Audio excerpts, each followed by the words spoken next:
نحمده ونصلي على رسوله الكريم أما بعد فأعوذ بالله من الشيطان الرجيم بسم الله الرحمن الرحيم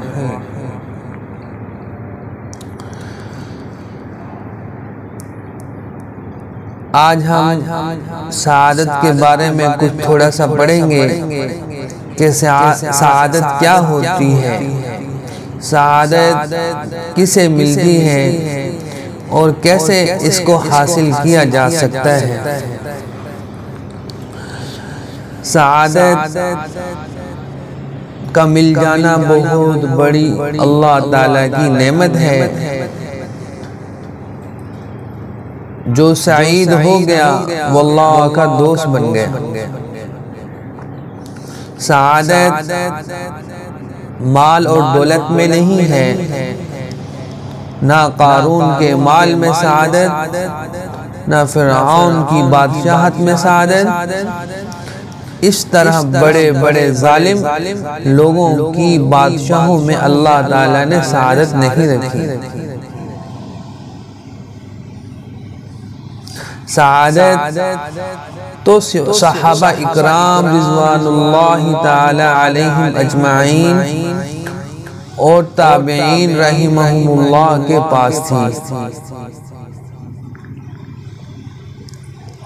کیونکہ انہوں نے دنیا پر نظریں نہیں رکھی، نہ صحابہ کی نظر دنیا پر تھی، نہ تابعین رحمہم اللہ کی نظر دنیا پر تھی، بلکہ صرف اور صرف ان حضرات کی نظریں جو تھی وہ دین کی خدمت میں رہنے پر تھی۔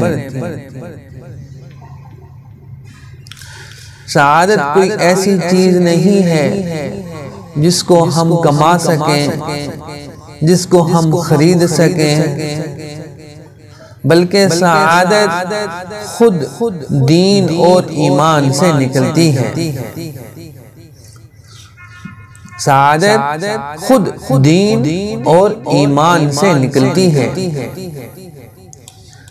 اگر ہم اس سعادت کو محلات اور خوبصورت گاڑیوں میں اور خوبصورت گھروں میں ڈھونڈنے کی کوشش کریں گے تو یہ ہمارے لیے پریشانیوں کا ذریعہ بن جائے گی، کیونکہ سعادت ان چیزوں میں اللہ تعالیٰ نے رکھی ہی نہیں ہے۔ نہ اچھے گھروں میں سعادت ہے، نہ مال کے مل جانے میں سعادت ہے۔ دنیا کے سب سے بڑے مصلح اعظم حضرت محمد صلی اللہ علیہ وسلم کو دیکھیے، انہوں نے کس طرح فقر میں زندگی گزاری ہے، اس کے باوجود ایسی سعادت میں رہے جس کا علم صرف اللہ ہی کو ہے۔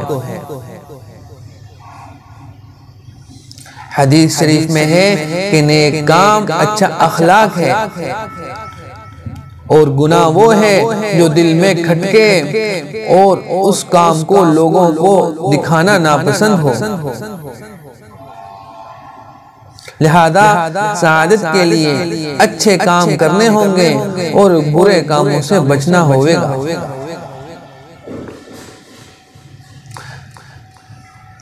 جب اچھے کام کریں گے اور برے کاموں سے بچیں گے تو امن نصیب ہوگا۔ حضرت سعد بن وقاص رضی اللہ تعالی عنہ شہر سے نکل کر صحرا میں مقیم ہو گئے اور اپنے اہل و عیال اور بکریوں کو ساتھ لے گئے۔ دنیاوی مصائب اور تشویش سے خلوت اختیار کر لی۔ ایک دن دور سے کوئی مسافر آتا ہوا دکھائی دیا۔ جب قریب پہنچا اور چہرہ کھولا تو وہ آپ کا بیٹا تھا۔ کہنے لگا ابا جان آپ یہاں خلوت میں بیٹھے ہیں جبکہ شہر میں ملک کی دولت تقسیم ہونے پر لڑائیاں ہو رہی ہیں۔ حضرت سعد نے فرمایا میں تیرے شر سے اللہ کی حفاظت مانگتا ہوں۔ میں نے حضور صلی اللہ علیہ وسلم سے سنا اللہ تعالیٰ اس بندے کو پسند فرماتے ہیں جو گمنام غنی اور متقی ہو۔ تو اللہ تعالیٰ سے ہم دعا کریں کہ اللہ تعالیٰ ہم کو بھی سعادت نصیب فرمائے اور اللہ تعالیٰ ہم کو اپنا دوست بنا لے اور اللہ تعالیٰ ہمیں گناہوں سے بچنے کی توفیق عطا فرمائے۔